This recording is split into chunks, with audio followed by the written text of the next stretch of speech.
안녕하세요. 이민행정사 유진키입니다. 제가 오늘은 행정사 시험을 준비하시는 분들을 위해서 꿀팁들을 좀 가지고 나왔습니다.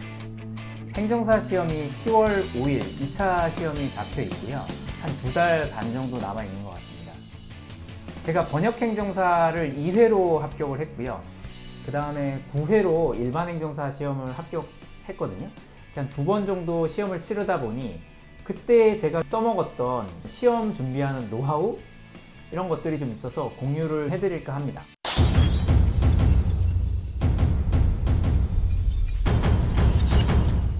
시험을 공부를 하실 때 제일 어려운 점이 어떤 건가요?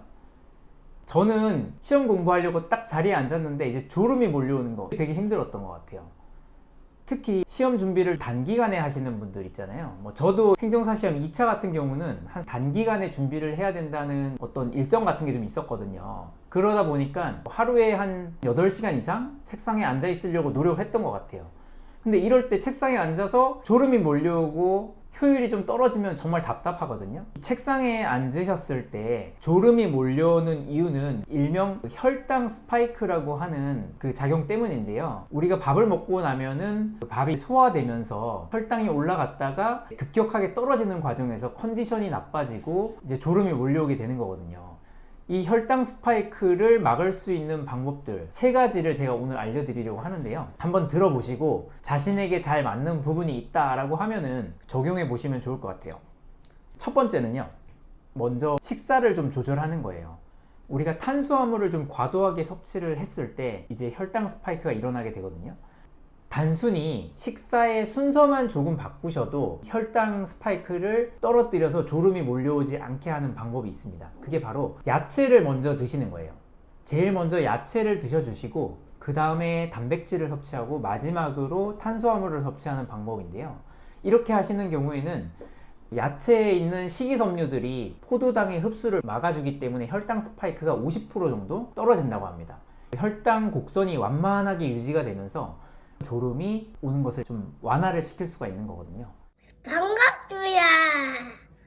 그리고 2번째 팁으로는요. 우리가 밥을 먹고 나면 책상으로 돌아가서 공부하기가 바쁘잖아요. 근데 그렇게 하지 마시고 식사를 하고 난 다음에 적어도 한 10분에서 15분 정도는 운동을 해주는 거예요.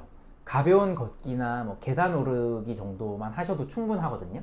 이렇게 운동을 하게 되면은 몸속에 있는 포도당들이 에너지로 쓰이기 때문에 일을 해야 되는 인슐린의 부담을 떨어뜨려 주게 되거든요. 혈당 곡선을 완만하게 유지하는 데 도움을 줍니다. 그리고 마지막 팁으로는요.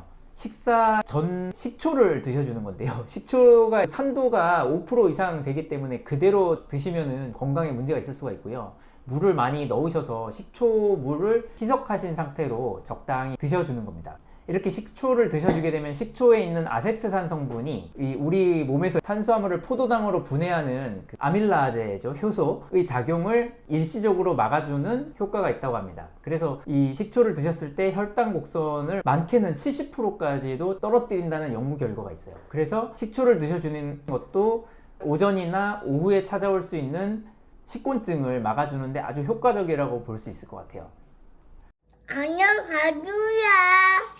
이렇게가 공부를 할 때 식곤증을 막아줄 수 있는 어떤 꿀팁이라고 볼 수 있겠는데요. 꿀팁들 덕분에 저는 시험 공부할 때 졸리거나 집중이 덜 되거나 이런 것들이 별로 없었던 것 같아요. 굉장히 몰입해서 단기간에 공부를 했고 또 그렇게 합격을 할 수 있었던 것 같습니다. 예. 식곤증을 막아주는 팁들 외에도 이 시험에 도움이 될 만한 팁이 한 2가지 정도 더 있어서 소개를 드리면요. 첫 번째는 아침 회복이에요. 아침에 일어나서 처음으로 해를 보게 되는 때가 되면은 그 해를 한 5분 정도 바라보는 거예요. 그 해를 직접 쳐다보시면 안 되고요. 해가 떠 있는 방향으로 바라보시고 적당히 눈 쪽으로 햇볕이 들어오게 위치해 주시면 됩니다. 이렇게 해주시면은 우리 몸의 생체 시계가 리셋이 되거든요. 그래서 우리 몸의 호르몬 작용이 원활하게 이루어질 수 있게 되고 하루 컨디션이 좋아지는 데 도움이 됩니다. 그리고 하루의 그 생체 리듬이 잘 유지가 된 때는 저녁에 또 숙면을 취하실 수 있게 되거든요. 저녁에 잠을 얼마나 잘 자는지가 공부에 있어서는 굉장히 중요한 건 잘 아시겠죠. 그리고 이제 마지막으로 드릴 팁은 사실 모두가 하실 수 있는 부분은 아니에요. 특히 나이가 좀 있으신 분들에게는 추천을 드리기 어려울 것 같기도 한데 젊으시고 한번 의욕적으로 해보시겠다라고 하시는 분들은 꼭 도전해 보시면 좋은 어떤 습관이 하나 있는데요. 바로 찬물 샤워입니다. 갑자기 또 뜬금없이 앞에 뭐 식곤증 얘기도 그랬고 아침에도 사실 공부와는 조금 떨어져 있는 듯해 보이긴 했는데 찬물 샤워가 왜 이 시험 공부에 도움이 되느냐, 이거는요, 찬물 샤워를 하고 나면은 우리 몸에 도파민이 분비되는 거를 한 3배 정도 지속적으로 늘려준다고 하거든요. 도파민이 우리 몸에 분비가 되기 시작하면 어떤 현상들이 일어나냐, 시험 공부하시는 것만 적용을 해보면 시험 공부할 때 좀 더 의욕적으로 집중력을 유지하실 수가 있는 거죠. 사실 우리가 무언가 하나를 좀 끈질기게 추진해 나갈 때 이 의욕이라는 게 굉장히 중요하잖아요. 시험 공부가 오늘 하루 아니면 이번 주 안에 끝낼 게 아니라 뭐 지속적으로 어떤 시간 동안 목표를 해 나갈 때 이 도파민의 역할, 요즘에 많이 강조되고 있긴 한데 중요한 것 같습니다. 그 도파민을 얻으실 수 있는 게 바로 이 찬물 샤워예요. 한번 해보시게 되면은 뭐 하루 종일 상쾌한 기분이 좀 유지가 되고 정신이 또렷하게 유지된다는 거를 느끼실 수 있을 것 같습니다. 네. 이 부분들이 모두에게 적용될 수 있는 건 아니거든요. 자신에게 맞거나 맞지 않는 부분들이 분명히 있을 거예요. 그래서 한번 시도해 보시고 자신에게 잘 맞는다라고 하시면 한번 적용하셔서 습관으로 만들어 보시면 좋을 것 같습니다.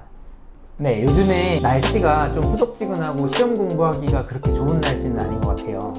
마무리까지 열심히 준비하셔서 원하시는 결과 꼭 이루실 수 있기를 바라겠습니다. 여러분 모두 건강하십시오.